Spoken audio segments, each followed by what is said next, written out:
Lo dijo él. A primera hora. Entremos en materia, ¿qué les parece? Está armada ya la integración de la Asamblea Nacional, ya digamos todo lo que tiene que ver con la plana directiva, la presidencia de la Asamblea con Nils Olsen, la primera vicepresidencia con Michelle Mancheno, ambos del oficialismo de ADN, la segunda vicepresidencia con Carmen Tiupul de Pachacuti, el CAL, integrado por Sade Fritji de ADN, con Samuel Segeri, ex social cristiano, con Mónica Salazar, ex Revolución Ciudadana, y con Steven Ordóñez, quien pertenece al Movimiento Sur, que es un movimiento local de la provincia del Oro. Esa es la configuración del CAL. Lo conversamos con ustedes el jueves de la semana pasada y expresé pues mi punto de vista sobre la manera como se había armado el CAL, que creo que tiene algunos cuestionamientos. El viernes, en cambio, se arma la distribución de las comisiones legislativas especializadas permanentes. Y bueno, ocurrió lo que estaba previsto. Si miramos lo que pasó el miércoles, no es ninguna sorpresa lo que pasó el día viernes, en donde se aprobó una resolución con 78 votos a favor, que significó la distribución de los 150 legisladores, con excepción del presidente de la Asamblea. Los otros 150 legisladores están obligatoriamente en una comisión. Como tenemos 15 comisiones, cada comisión está integrada por 10 legisladores. Y en esa integración, ADN, el oficialismo, por primera vez, desde el año 2008, una fuerza política distinta al correísmo, controla las comisiones legislativas especializadas permanentes de la Asamblea Nacional. Es la primera vez. Si nosotros hacemos una mirada retrospectiva a lo que pasó en la Asamblea Constituyente de Montecristi, en la Comisión Legislativa y de Fiscalización de Transición, que era denominada el Congresillo, la Asamblea de 2009 a 2013, la Asamblea de 2003 a 2017, la Asamblea de 2017 a 2021, la Asamblea de 2021 a 2023, la Asamblea de 2023 a 2025, siempre el correísmo tuvo un papel protagónico. Siempre tuvo un papel protagónico. Esta es la primera vez que su papel no es protagónico, sino secundario, y esto por supuesto se ha prestado para que los que aplaudían antes hoy critiquen y los que criticaban antes hoy aplaudan, porque el país es así. Este no es el país del qué, sino del quién, como dice el apreciado Pedro Donoso. ¿Cómo quedaron distribuidas las comisiones legislativas? Porque quiero empezar justamente el comentario por ese lado. ¿Cuál es la distribución de las comisiones? Póngame el primer grafiquito, tenga la bondad, que nosotros vamos a mostrar. Esta es la integración de las comisiones legislativas especializadas, que lo vamos justamente a revisar con ustedes. Entonces tenemos este primer grafiquito que dice: desarrollo económico, 6 de ADN, 4 de RC, control total de ADN. Porque como las comisiones están integradas por 10, con 6 se hace mayoría. Régimen económico, 6 ADN, 4 RC. Justicia, 7 ADN, 3 RC. Fiscalización, 5 ADN, 4 RC, 1 Pachacutic. Seguridad, 6 ADN, 3 RC, 1 Pachacutic. Relaciones internacionales, 6 ADN, 4 RC. Transparencia y participación ciudadana, 6 ADN, 4 RC. Trabajo, 5 ADN, 4 RC, 1 Pachacutic. Salud, 6 ADN, 4 RC. Pónganme el siguiente. Biodiversidad, 7 ADN, 3 RC, al igual que justicia. 7 ADN, 3 RC. Soberanía alimentaria, 6 ADN, 4 RC. Educación, 4 ADN, 3 RC, 2 Pachacutic y 1 social cristiano. Gobiernos autónomos, 4 ADN, 4 RC, 1 Pachacutic y un representante de uno de los movimientos locales. Es el asambleísta Cristian Benavides del movimiento Somos Carchenses. Garantías constitucionales, 10 RC, que ya vamos a conversar sobre eso. Y niñez, 8 RC, 1 Pachacutic y 1 social cristiano. Gracias.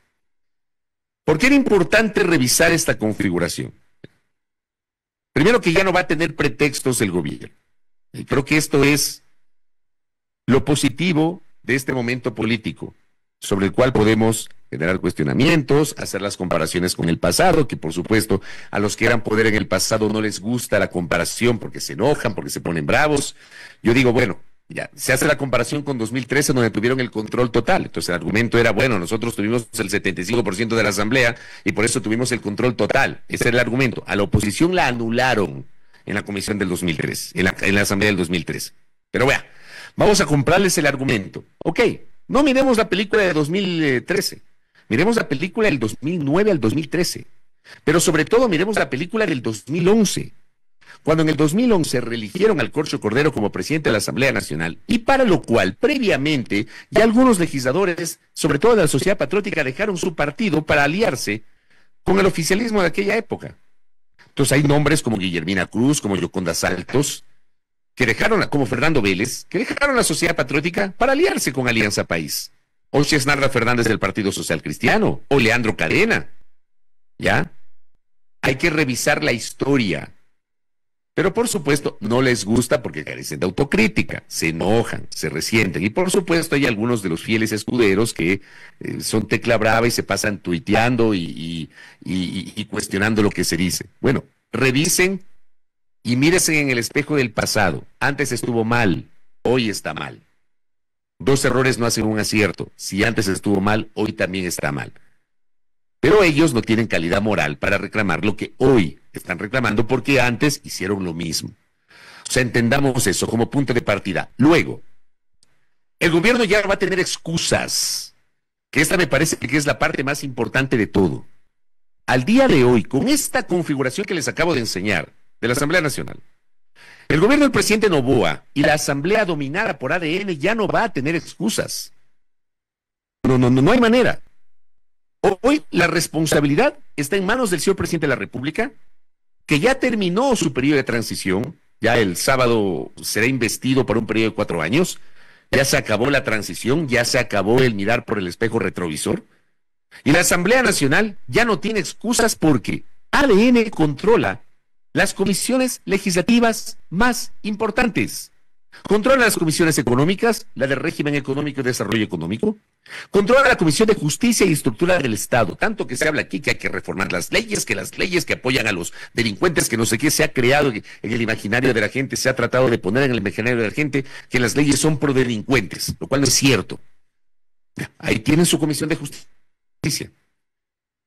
Tienen mayoría absoluta. Y van a tener mayoría en la Comisión de Fiscalización. ¿Y saben qué me temo yo en el caso de la fiscalización? Porque ya vivimos esto en el pasado. Con seguridad, la fiscalización quedará anulada, reducida a la mínima expresión, como pasó entre 2007 y 2017, cuando apenas hubo 2 juicios políticos en 10 años. En el año 2011, ni siquiera fueron en la Asamblea del 2013, porque de 2013 a 2017 hubo 0 juicios políticos.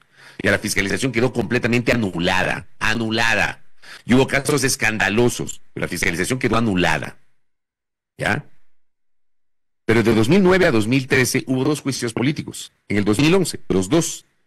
Rolando Panchana, entonces asambleísta de Alianza País, enjuició políticamente y logró la censura de Gloria Sabando, ex superintendenta de bancos. Y Mauro Andino Reynoso, entonces asambleísta de Alianza País, impulsó, pero no logró la censura y destitución de los entonces 9 vocales del Consejo de la Judicatura. Esto fue antes de la consulta popular, de la famosa metida de mano en la justicia, como le llamó el propio entonces presidente Rafael Correa, que significó la configuración del Consejo de la Judicatura. De allí 0. Hoy va a pasar exactamente lo mismo. Y por supuesto es llamativo que la presidencia de la Comisión de Fiscalización le hayan dado a un personaje que, más allá del conocimiento político que pueda tener de su formación como abogado, su origen político no fue ADN, sino Revolución Ciudadana, en donde se desempeñó 2 veces como legislador. Entonces, son datos no menores que hay que observar. Pero hoy ya no van a tener pretextos para echarle la culpa al resto. Asuman su responsabilidad y denle al país certezas sobre lo que justamente son sus principales preocupaciones. ¿Y cuáles son sus principales preocupaciones? Ayer, por ejemplo, me encuentro con una nota periodística del portal web de Coavisa que es espeluznante. En 7 años, se acumulan 28.580 muertes violentas y el Estado no han logrado detener la violencia en el Ecuador. Especialistas advierten que las bandas criminales podrían igualar el poder de los carteles si no hay una respuesta urgente del Estado. Esto, como digo, publicó el portal web de Coavisa. Tomemos nota de esto, porque ya no van a tener pretextos. Ahora la pelota está en su cancha. Presidente Noboa, la pelota está en su cancha. Asambleístas de ADN, la pelota está en su cancha. Ministros del presidente Noboa, la pelota está en su cancha. Dice la nota que el presidente Noboa asumirá un nuevo mandato la próxima semana, esta semana, el sábado, en medio de un contexto de violencia que ha recrudecido en todo el país. Tras 7 años de una espiral de violencia sin precedentes, Ecuador registra 28.580 muertes violentas, por lo que se proyecta al 2025 como el posible año más violento de la historia reciente. Desde el 2018, 3 gobiernos han implementado al menos una docena de medidas para contener la crisis. ¿Por qué 2018? 2018 hay que recordar ese punto de inflexión ocurrido entre enero y febrero de ese año, tras el bombazo al cuartel de policía de San Lorenzo en la provincia de Esmeraldas y el secuestro y posterior asesinato de los 3 colegas del diario El Comercio. Ese episodio marca el punto de inflexión y la escalada de violencia indetenible a lo largo de 7 años. Dentro de las medidas que se han impulsado en estos 7 años, mayor presencia militar en calles y fronteras, reformas para emplear el uso legítimo de la fuerza, autorización del porte de armas para civiles, eliminación de las tablas de la tabla de consumo de drogas y la declaratoria de conflicto armado interno con el reconocimiento de 22 bandas como grupos terroristas. También se han aprobado reformas para mejorar el armamento y la protección jurídica de los informados, elevaron el IVA al 15% para financiar la seguridad, así nos dijeron, y se convocó una consulta popular en abril del año pasado para reformar el Código Orgánico Integral Penal. Sin embargo, estas medidas no han sido suficientes ni sostenibles a lo largo del tiempo. ¿Por qué es importante hablar de esto?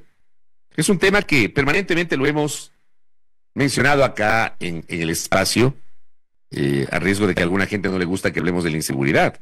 Gente que ha cotidianizado el que afuera de Puerto Bolívar encuentren cabezas decapitadas, o el que lancen una bomba en un barrio popular y que digan que esa es una pelea de bandas. Bueno, el último fin de semana hubo un caso de sicariato en Puerto Santa Ana, en Guayaquil. Aquí no era un barrio suburbano, no era un barrio popular, no. Una zona turística de Guayaquil. ¿Ya? No era un centro de tolerancia, que también hubo en Chillanes, en la provincia de Bolívar, un hecho delincuencial el último fin de semana. No.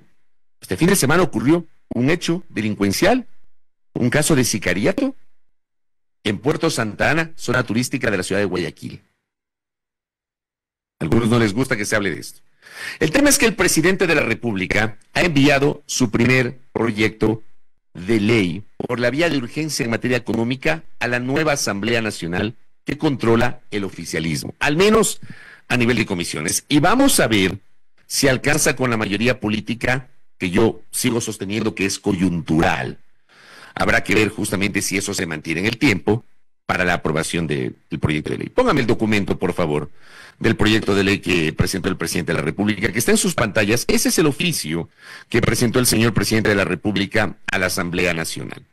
Entonces allí le dirige el oficio el señor presidente de la República, el presidente de la legislatura, con fecha del sábado 17. El presidente firmó este oficio desde Roma, asistió a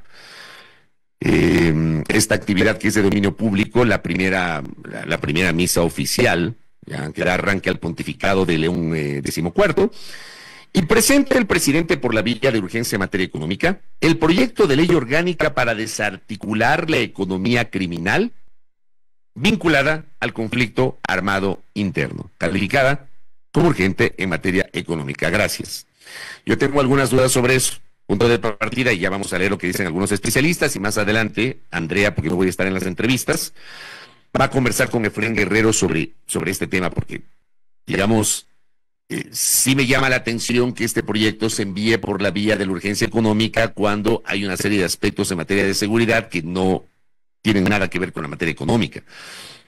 Otra vez discutimos justamente el concepto constitucional de la unidad de materia cuando se presenta un proyecto de urgencia en materia económica. Este proyecto tiene ese nombre y tiene una serie de, digamos, artículos que no han dejado de ser polémicos. Y yo siempre digo, leamos a la gente que sabe, no a la gente que odia, porque hay un poco de odiadores, en uno o en otro sentido. Leamos a la gente que sabe, más allá de cualquier sesgo que pueda tener. Revisemos lo que opina la gente que sabe. El propio Efraín Guerrero, que va a estar con nosotros ya mismo. Efraín Guerrero dice que ley orgánica para desarticular la economía criminal vinculada al conflicto armado interno, nombre con título largo, ambicioso y con muchas derivadas. Primero lo bueno, y eso es lo chévere de Efraín Guerrero, ¿no? Hay cosas buenas porque no todo es el apocalipsis. Reconoce que hay que ir tras el dinero sucio, ¿ya? El dinero ilícito. Usa lenguaje del derecho internacional humanitario. Quiere cortar el flujo de la plata sucia. Propone reactivar zonas afectadas. Hasta ahí vamos bien, decía Efraín Guerrero con el Excel. Ahora viene la parte donde se descompone el plan.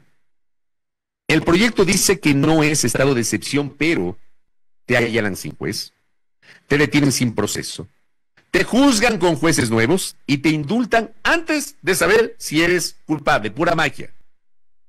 Y esto básicamente para policías y militares. Ya de antemano, vean, hagan lo que quieran, que tienen garantías del indulto presidencial, según esta ley. Punto en contra, dice Efraín Guerrero, lo hace creando un sistema paralelo. No es estado de excepción, pero suspende derechos, crea jueces nuevos, autoriza allanamientos sin orden, permite detenciones por sospecha y da al presidente más poderes que Batman. La Corte Constitucional ha dicho que el conflicto armado no necesita declaratoria formal para aplicar la declaratoria, el DIC dice, ya nos va a explicar. Pero eso no significa que no puedan suspender derechos sin pasar por el artículo 164. Esto no es técnica legislativa, es jugar con fuego constitucional. Ejemplo histórico, no apocalíptico, pero sí instructivo. Y este ejemplo que pone Efraín, yo lo he leído el fin de semana de varios juristas, la comparación con el Perú de los 90, el Perú de Fujimori, cuando Fujimori se declaró dictador, porque disolvió el Congreso peruano. Aquí no es el mismo escenario, desde ese punto de vista. Pero Fujimori gobernaba con decretos, urgencias y seguridad nacional. Resultado, sistemas sin controles, democracia débil, instituciones de papel. Recomendación para Daniel Noboa, dice Efraín Guerrero. La Asamblea no es una alfombra, la Constitución no es un estorbo, es el marco. Si quiere ser recordado, que sea por respetar el derecho, no por doblarlo. Ahora, ¿se puede hacer bien? Sí. Aquí van caminos técnicos y legales para enfrentar el crimen organizado. Dice, estado de excepción bien declarado de acuerdo al 164 de la Constitución, con plazos, control de la Corte y reglas. No se necesita inventar reconocimientos oficiales. Reformas al COIP, nuevos delitos, se puede hacer. Audiencias más ágiles, se puede hacer. Pero no con audiencias únicas donde el juez es casi notario con uniforme. Cuando leo eso, me parece, se me viene a la mente Batman, el Caballero de la Noche Asciende, ¿no? La tercera entrega de Nolan. Cuando tenemos un juzgador que dice, ya está juzgado, la audiencia es solo para la sentencia. Igualito, casi igualito. Fortalecer justicia penal. Más fiscales, más personal, mejores unidades. No necesitamos jueces mágicos.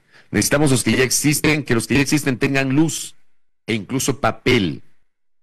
Aplicar el derecho internacional humanitario. Ya está el bloque de la constitucionalidad, no hace falta descubrirlo vía decreto presidencial.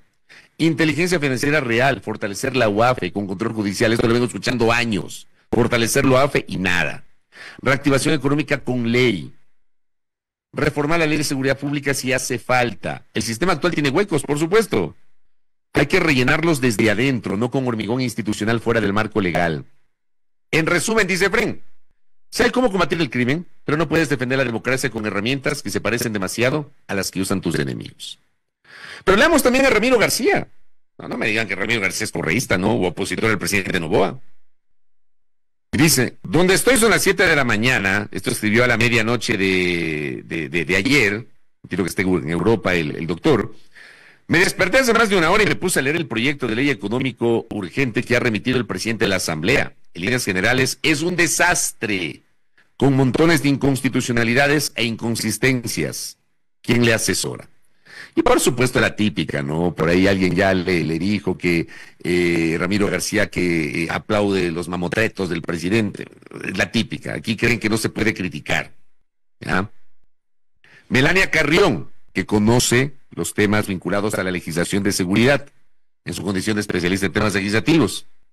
Crea por ley un régimen para la impunidad frente a violaciones a derechos humanos hasta con jueces especializados. Incluye temas innecesarios que ya constan en leyes como esta es la Ley de Seguridad Pública y del Estado. Confunde temas de seguridad, derecho humanitario, penales y económicos. Instituye el clientelismo político como política pública de seguridad. Consagra sin límites la discrecionalidad para regímenes tributarios excepcionales. Legaliza la narrativa del conflicto armado no internacional, el CANI. Abre la puerta para la persecución a líderes sociales y defensores de derechos humanos. No cumple con los criterios para la calificación como urgente en materia económica. Incluye disposiciones contrarias al bloque de constitucionalidad. Alberto Montenegro, también jurista. ¿Quieren saber cómo se viola la Constitución sin tocarle un pelo? Fácil, se la cita 20 veces, se la pone en la exposición de motivos y luego se la pasa por el forro de un decreto. Esto hace el nuevo proyecto de ley contra la economía criminal.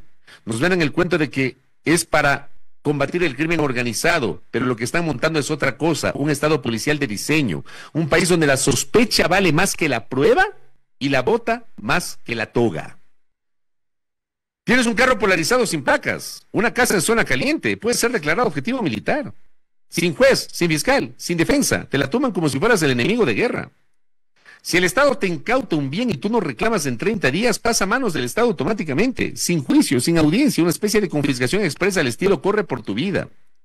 El presidente podrá declarar el conflicto armado interno como quien declara martes loco de pizza. Y desde ahí, mover presupuesto, dar incentivos, ordenar medidas de excepción, todo por decreto. Uso de la fuerza sí, pero con licencia para matar. Fuerzas Armadas podrán usar fuerza letal contra sospechosos sin control judicial previo. Criterios ambiguos, límites difusos. Una ley, dice Alberto Montenegro, que legaliza la bala. Y por si fuera poco, la ley reforma el COIP, la ley de lavado, normas tributarias, financieras, procesales, todo en un solo texto. Eso se discute o eso genera la discusión sobre la unidad de materia. Nueva técnica del siglo XXI, no desmontan la Constitución, se la recitan, la citan, la adornan y luego la violan con letra chiquita en artículos letales. La Corte ya dijo, el conflicto interno armado no es un cheque en blanco, pero este proyecto lo convierte en tarjeta ilimitada. Y finalmente, Fernando Bastias, el combate a las economías criminales, a las economías ilegales en materia de seguridad no es materia económica. Reactivar la economía de zonas afectadas sí es materia económica, pero solo se le incluye en los artículos 16 y 32. La propuesta de ley no es de urgencia económica. La finalidad de la ley insiste en que es un proyecto de ley para el combate contra el crimen organizado, no es un proyecto de ley de urgencia en materia económica. Ya hay una serie de inquietudes que plantea Fernando Bastias en unas extensas publicaciones. Habla de que los principios de aplicación de la ley confunden y desnaturalizan la figura del derecho internacional humanitario y el combate a las economías criminales. No se requiere pronunciamiento previo de ninguna autoridad judicial o política para la aplicabilidad del CANI, que es el conflicto armado no internacional. Opera fácticamente y existe un control posterior. Se pretenderá hacer creer que todos los operativos de seguridad contra grupos armados en el Ecuador estén relacionados al contexto del CANI y que las actuaciones de Fuerzas Armadas y Policías se enmarquen en la aplicación del derecho internacional. Ya, hasta ahí, ya vamos a hablar con Efraín Guerrero. Pero aquí tienen algunos criterios, con juristas de diversas visiones ideológicas y políticas, que expresan su preocupación, que son legítimas, a las cuales me adhiero. Y para eso se abre un plazo de 30 días para que el país debate en serio los alcances de este proyecto de ley que ya ha generado preocupaciones. Que se necesitan herramientas para enfrentar la grave crisis de seguridad, creo que todos estamos de acuerdo con eso. El país necesita herramientas para combatir la inseguridad, de la cual estamos hasta la coronilla en el Ecuador. Pero usted no puede salirse del marco de la Constitución y de la ley. Recuerden ustedes que además, sin esta ley, con la declaratoria del conflicto armado del año pasado, hay un grupo de personas desaparecidas. Ha habido ejecuciones extrajudiciales. Miremos lo que pasó con los 4 de las Malvinas. O sea, hay cosas que tienen que ser parte del debate a propósito de este proyecto de ley. No es viable, no es sano entregar a quien ostente el poder un cheque en blanco para hacer lo que quiera. Y por eso, lo más saludable para las siguientes semanas es abrir un amplio debate nacional sobre este proyecto de ley, que no implique la violación de derechos constitucionales que tenemos los ciudadanos. Por supuesto, ya saldrán aquellos que denostarán a la Corte Constitucional, o por ahí hay algún político que dijo que no jodan, que hay que apoyar este proyecto. O sea, yo no quiero una sociedad, o sea, yo me niego a pensar que quieren que seamos una sociedad de ciegos, sordos y mudos, en donde aceptemos todo lo que hace el poder político de turno sin beneficio de inventario. Siempre, en lo personal, voy a apoyar cualquier acción que signifique combatir al crimen organizado, pero en el marco de la Constitución y de la ley. Porque hay herramientas en la Constitución y en las leyes para poder enfrentar la grave crisis de seguridad. Las hay. ¿Por qué no fortalece la UAFE? Para eso no necesitas ley, ¿o sí? Dale más recursos, dale un mejor diseño administrativo. Digo, ¿no? Pero se plantea justamente esta discusión con estas prerrogativas que he mencionado, que terminan siendo bastante preocupantes para una serie de sectores. Gracias a Carlos Páez. Bernardo Gortari de Morejón también había señalado: prometer amnistías anticipadas en un país donde existe penetración de grupos militares en las fuerzas de seguridad no solo es abrir la obligación indiscriminada de los derechos humanos, sino es que darle las llaves a la violencia criminal, al grupo criminal que se asegure, ¿qué dice Bernardo?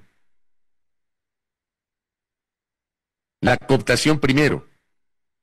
Yo pregunto, ¿no? Están dando esa herramienta de la amnistía o el indulto anticipado. El indulto anticipado. Fin de semana, 2 policías en servicio activo, se conoció, la propia policía lo reconoció, fueron detenidos porque estuvieron vinculados a casos extorsivos. La gente que supuestamente nos tiene que cuidar. ¿Qué pasa con el Consejo de Seguridad Pública del Estado? ¿Existe o no existe el COSEPE? Cuya instalación venimos reclamando, pero permanentemente, en este espacio. Acá que me dice, para ir cerrando, porque ya lo vamos a tener a Efraín Guerrero, el doctor Pablo Coloma. Este es un mensaje expreso del gobierno para instituciones como la Comisión Interamericana de los Derechos Humanos o la Corte Interamericana de los Derechos Humanos, órganos de tratados de derechos humanos, agencias como UNICEF, etcétera. Hasta podría no entrar en vigor esta ley, pero ya sabemos qué principios son los que va a orientar el futuro. ¿A qué se refiere? Hay un acápite en la ley que habla sobre el principio de soberanía del Estado. Que el poder del Estado radique en el pueblo y por tanto el Estado está facultado para tomar sus propias decisiones y gobernar al interior del país sin permitir que otros Estados, organismos multilaterales u otras instituciones de derecho internacional interfieran en sus decisiones soberanas. Ahí tenemos justamente varios aportes de nuestra audiencia sobre un tema que es altamente preocupante. Y como siempre he dicho, miremos con sentido crítico, ¿no? Miremos con sentido crítico. Otra vez, ya no tienen excusas, la sartén está en sus manos, ustedes pueden tomar ese sartén desde el mango, ya no tienen posibilidad de mirar al retrovisor. Miren hacia adelante, pero háganlo con sentido crítico. Tienen mayoría en las comisiones, tienen mayoría por ahora en la Asamblea. Este proyecto de ley debe ser ampliamente debatido por la sociedad y observar esos excesos que han sido advertidos por varios analistas en las últimas horas. Ojalá que se entienda. Cierro el comentario sin rodeos correspondiente a la jornada del día de hoy. Primera plana. Todas las noticias, todas las voces.